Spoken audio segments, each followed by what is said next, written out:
두근거리는 마음으로 침대에 누워 잠을 청해보지만 쉽게 잠이 오지 않았다.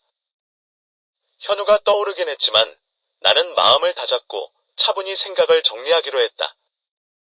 서로 친구처럼 지내며 천천히 알아가야 한다는 생각이 들었다. 마음에 서두르지 않고 여유를 갖는 것이 좋을 것 같았다. 아침이 되자 커튼 사이로 햇살이 비쳐 들어왔다. 나는 갑자기 오늘 해야 할 일들이 생각나면서 서둘러 일어났다. 민호는 언제 깼는지 배고프다며 거실로 나와 나를 찾았다. 나는 서둘러 아침 식사를 준비하고 민호와 함께 식탁에 앉았다. 남편이 없는 식탁은 약간 허전했지만 민호와 함께 있는 시간은 여전히 소중했다. 식사를 마친 후 답답한 마음을 달래기 위해 정원으로 나갔다. 의외로 현우가 캠퍼스에 간 줄 알았는데 정원에서 운동을 하고 있는 모습을 보게 됐다. 그 모습을 보고 미소가 지어졌다. 현우는 운동 중이었지만 나에게도 인사를 건넸다.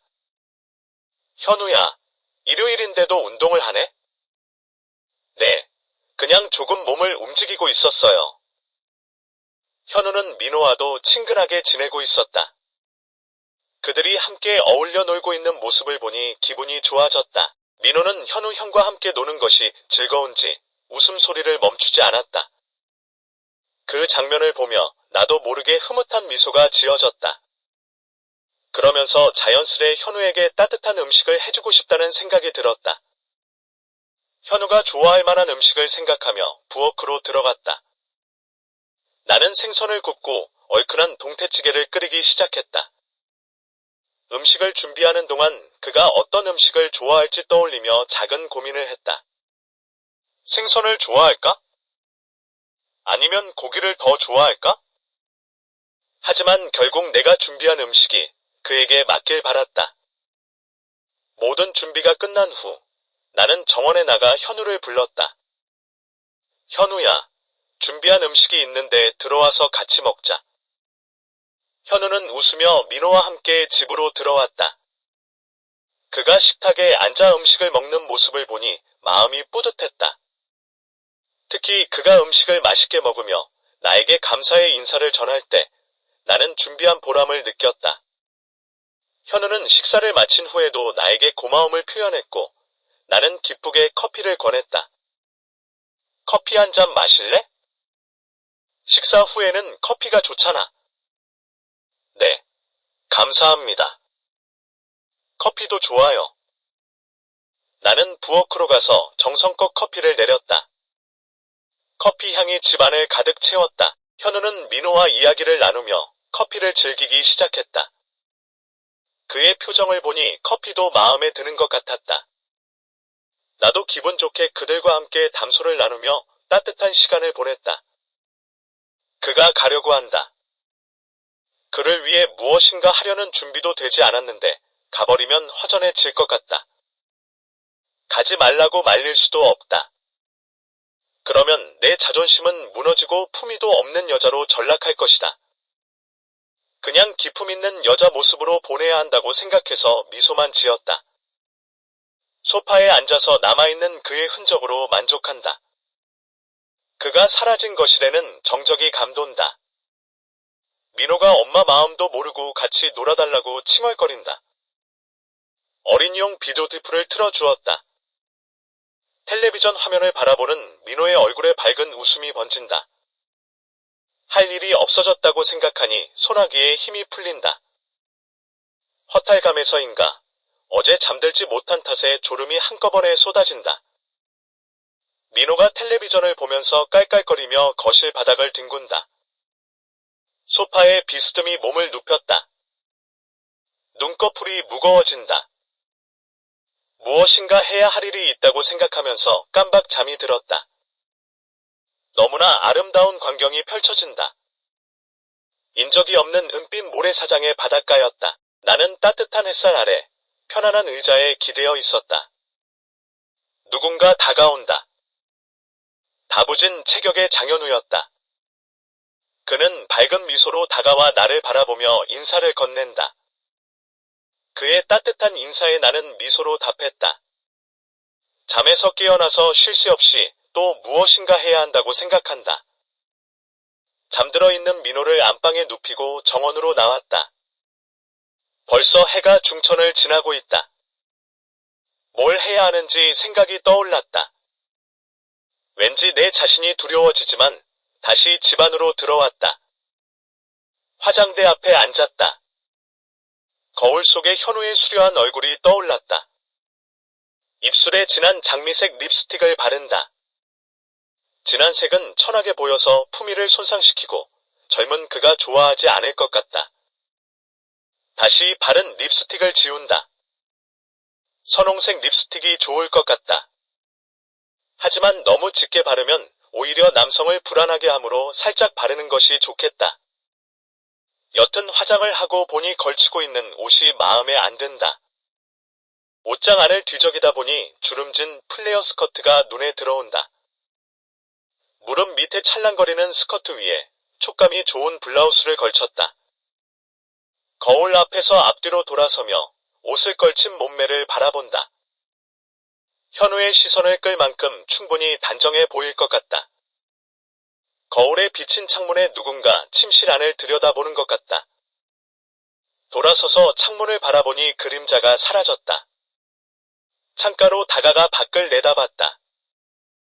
누군가의 뒷모습이 집 모퉁이로 사라진다. 갑자기 쾌재의 미소가 번진다.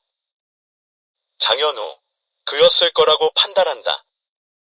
그가 내 모습을 보고 있었던 것 같다. 나 혼자 그를 생각하고 있던 것이 아니고 그가 나에게 관심을 보이고 있다는데 위로가 된다. 민호가 깊은 잠에 빠진 것을 확인하고 재빨리 거실을 지나 현관을 나섰다. 빠른 걸음으로 집 뒤를 향해 걸음을 옮겼다. 뒷방으로 들어가는 현관문 앞에 현우의 모습이 보인다. 침실 안을 들여다본 사람이 현우임을 확신할 수 있었다. 나를 보고 순간 멈칫한 그는 쑥스러운 표정으로 손에 든 봉지를 보여줬다. 라면 끓여 먹으려고요. 같이 먹을래요? 그럴까? 내가 끓여줄게. 그의 대답도 듣지 않고 자연스럽게 그의 방으로 들어섰다. 그의 방은 내가 예상했던 것보다 훨씬 깔끔하게 정리되어 있었다. 책장에 정리된 책과 기타가 그의 성격을 보여주는 듯했다. 나는 주방으로 가서 라면을 끓이기 시작했다. 갑자기 그의 방을 들어왔다는 사실이 조금 낯설었지만 차분하게 라면을 끓였다. 현우는 벽에 걸린 기타를 살펴보며 나에게 물었다. 이 문은 어디로 통하지요? 아, 저 문은 거실로 통하는 문이었어. 한동안 잠가두고 있었지. 그는 고개를 끄덕였다. 우리는 함께 라면을 먹으며 이런저런 이야기를 나누었다. 특별한 하루는 이렇게 끝이 났다. 장현우의 말을 듣는 순간 감정이 복잡해졌다. 예전에 노부부가 살고 있었을 때는 그런 생각을 하지 않았는데 지금은 거실에서 들리는 소리가 모두 들릴 수 있다는 생각이 들었다. 하지만 그에게 감정을 드러낼 필요는 없어 담담한 표정으로 돌아섰다. 그의 손이 다시 내 옆구리를 스쳤다. 나는 그가 무의식적으로 내 반응을 실험하고 있는지 모른다고 생각했다. 그가 내 어깨 너머로 손을 뻗쳤다. 어깨를 감싸올 것 같아서 숨을 들이켰다. 하지만 그는 싱크대에서 컵을 꺼내고 냉장고 문을 열었다. 가스레인지 위에 물이 끓기 시작하자 나는 라면을 넣으면서 손놀림을 바쁘게 했다. 스프를 넣고 계란을 깨서 라면이 끓는 냄비에 넣었다. 그가 냉장고에서 물병을 꺼내 컵에 따르고 한꺼번에 마시는 모습을 봤다. 나는 일부러 무관심한 표정을 지으며 수도꼭지를 틀고 팔을 씻기 시작했다. 그의 손이 겨드랑이 사이로 쑥 들어오는 것 같았다. 그러나 그는 단순히 물 마신 컵을 세척대에 넣기 위해서였다. 그의 행동이 조심스럽게 스킨십을 시도하려는 것이라는 것을 알 수 있었다. 팔을 써는 동안 여전히 그의 숨결을 느끼며 어깨에 손을 올려놓았다. 그는 걱정스러운 목소리로 말했다. 누님, 조심하세요. 칼날을 새로 갈았어요. 응, 괜찮아. 괜찮다는 말이 스킨십에 대한 허락처럼 느껴져 놀랐다. 어깨에 얹은 손이 허리를 스치고 지나갔다. 나는 감각을 느끼지 않으려 했으며 팔을 썰어 냄비에 넣었다. 그의 손이 허리를 다시 스쳤다. 그의 체온이 전달되며 온몸이 긴장했다. 그가 허리를 감싸며 힘을 준 손길에서 떨림을 느꼈다. 순간적으로 감각에 민감하게 반응해야 했는지 후회스러웠다. 그는 허리를 감싼 손을 떼고 소파로 가서 앉았다. 라면이 완성되고 식사가 준비되었다. 식탁이 없어 탁자 위에 김이 모락모락 나는 라면과 반찬을 올렸다. 우리는 소파에 앉아 식사를 시작했다. 그의 얼굴에는 순수한 미소가 떠올랐다. 와, 맛있겠다. 미소로 대답하며 라면을 먹기 시작했다. 그는 거침없이 라면을 먹었고 나는 우아하게 먹으려고 노력했다. 식사를 마치고 설거지를 하면서 무엇을 할지 고민했지만 별로 떠오르는 게 없었다. 소파에서 텔레비전을 보던 그가 가끔 내 방향을 힐끗 쳐다보았다. 그와 시선이 마주치면 나는 어색한 미소를 지었다. 설거지를 마치고 돌아서자 그가 소파에서 일어나 다가왔다. 그리고 내가 일을 끝내기를 기다리며 말했다. 내가 차를 타줄게요. 보이차 마셔본 적 있나요? 보이차. 그게 뭐죠? 직접 맛보세요. 잠깐만 기다려주세요. 주방의 일을 장현우와 교대하고 소파로 가서 앉았다. 텔레비전에는 재방송 중인 드라마가 나오고 있었다. 그가 주전자에 물을 올리고 빨간 원통을 꺼내더니 원통에서 갈색 가루를 꺼내 찻잔에 넣었다. 보이차가 뭐죠? 아버지가 외교관이라 중국에서 가져온 것이에요. 그가 2개의 찻잔을 쟁반에 담아 탁자 위에 내려놓고 내 옆에 앉았다. 그는 내 앞에 놓인 찻잔을 스푼으로 저어주며 미소를 지었다. 들어보세요. 향이 좋아요. 김이 피어나는 작은 찻잔을 들고 냄새를 맡았다. 그의 말대로 향기가 독특했다.